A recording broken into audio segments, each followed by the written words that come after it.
What's going on, everyone? Today we got another tactic here for you on the channel. Today's tactic is Hansi Flick's inspired 4-2-3-1. It is an absolute machine creativity-wise. So what did this tactic allow Barcelona to do within testing, being that I now have the updated database and Mbappe is on Real Madrid? They are very difficult to beat. However, we ended up doing a treble, as we can see here. We won the league on 97 points, won the Champions League over Real Madrid, ended up getting knocked out in the semifinal of the Copa del Rey by Sevilla. Real Madrid ended up winning that, but we then beat Real Madrid once again in the Supercopa de España. So we beat them in 3 out of 4 competitions, and I will gladly take that. And this tactic helped Barcelona be absolutely unbelievable. Now, Barcelona in reality under Hansi Flick have been off to an incredible start in LaLiga. They are playing a very refreshing new style, as usually they are playing that tiki-taka possession style football. Hansi Flick has them somewhat playing a very German-influenced style of football, and people are loving it. The players look to love it, and it is very entertaining to watch. Now, I'm going to be showcasing the tactic here on Tactical Board before we get into everything else, and this is the best way that I could possibly get the tactic to get anywhere near how the players operate in reality. One of the toughest things that I had to try and mimic was this weird triangle and build-up that, like I say, they don't really use a tiki-taka, but this is like the most tiki-taka part of their tactic when building up. And I was trying to use 2 defensive midfielders. As you can see, I've got a defensive midfielder right here, but then I have another player in the defensive midfield area, but I had to get them to play like a lopsided triangle. And the easiest way to do it was to play a Segundo Volante, because the triangle ends up looking a bit something like this.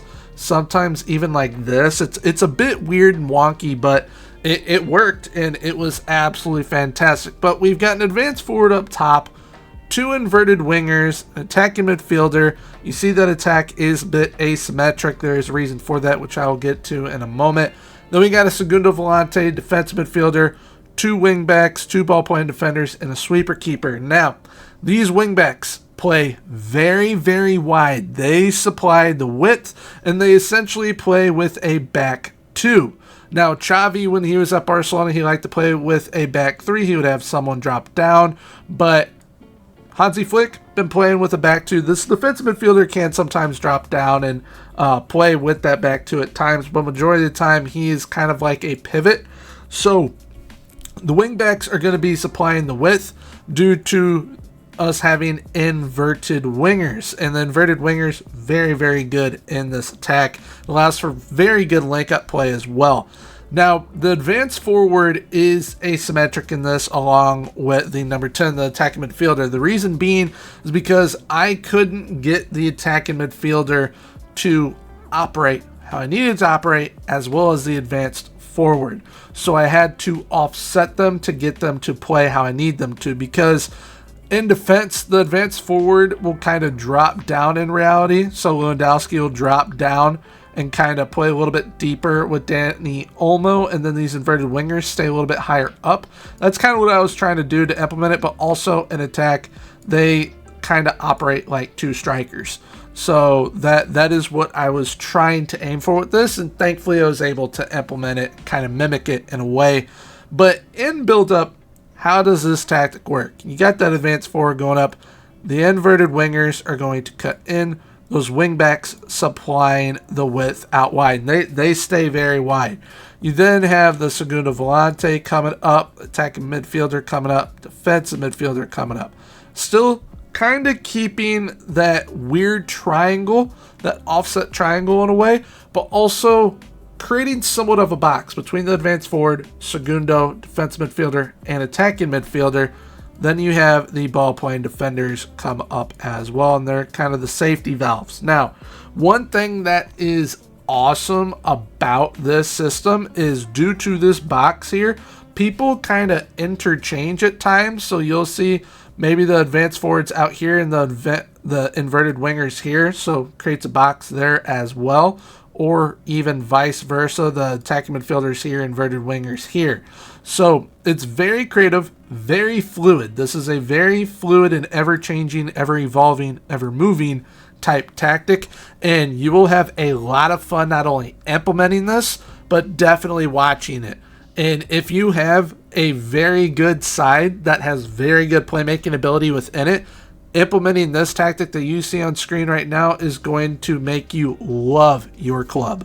And to showcase two things really quickly, I got two highlights that I would like to show off. One kind of highlights that box buildup, and then the other highlights that kind of offset triangle that I've been talking about. All right, so this first highlight is going to be the offset triangle. So you're going to see Pedri moving the ball up to Olmo right here. So you can see, all right, we've got Pedri over here. He's going to move into this space around here.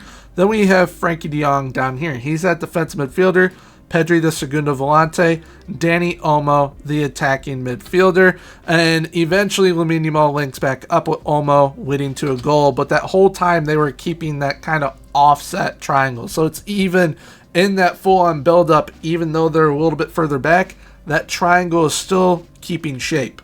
And then this highlight here, this is going to be that box buildup. So you got Gavi over to Lamine Yamal. He's going to play it back to Koundé. Koundé over to Pedri, up to Ansu Fati. Bang. They literally moved it in a box leading to a goal.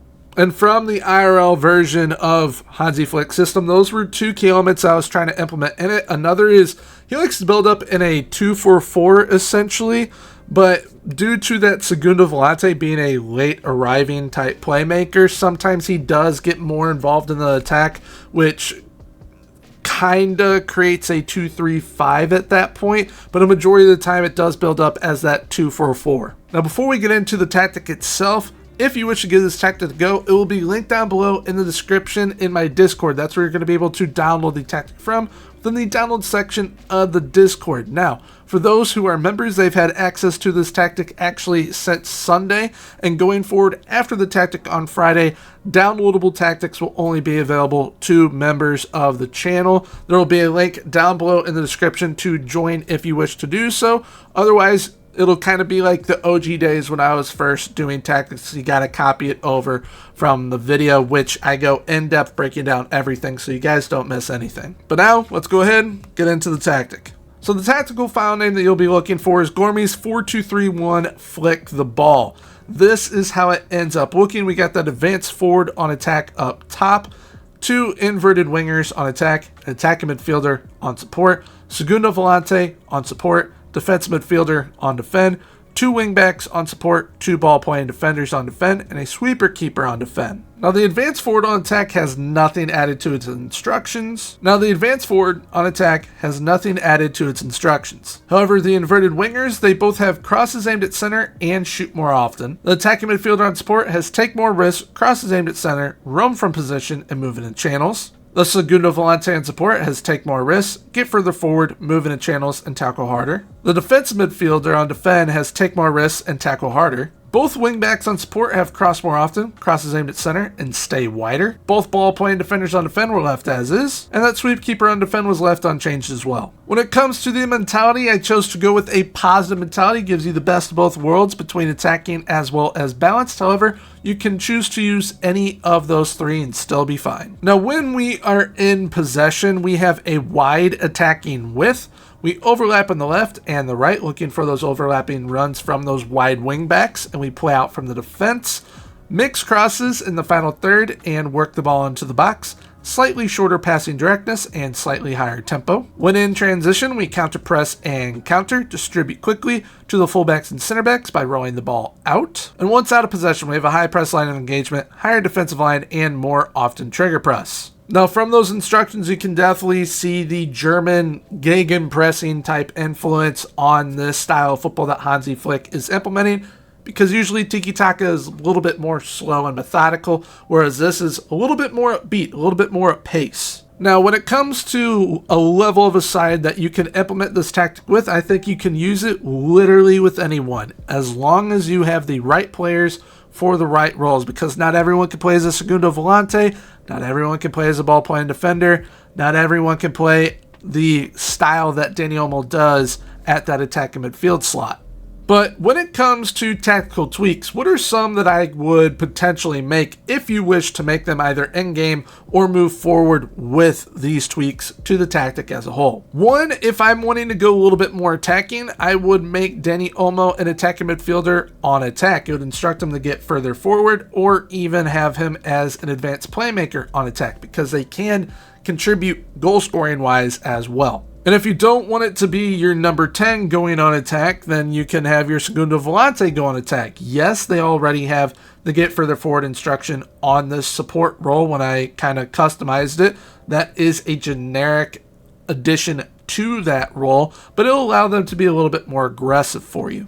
And then finally, if you want your wingbacks to be a little bit more aggressive and your inverted wingers be a little bit more supportive, you can change those inverted wingers from attack to on support and those wingbacks from on support to attack. Which that change right there, it's going to be pretty situational if you're wanting to take advantage of your opponent and really have your wingbacks having a major influence on the match. That is the sort of change that you would want to make. So there we have it for today's tactic. I hope y'all did enjoy. Feel free to copy this tactic over from today's video if you wish to utilize it, or feel free to download it from down below in my Discord in the download section. But if you have enjoyed today's video, please feel free, leave a like, comment, and subscribe. Subscribing is 100% free, so I want to hit that sub button. And until next time, everyone, have a good one.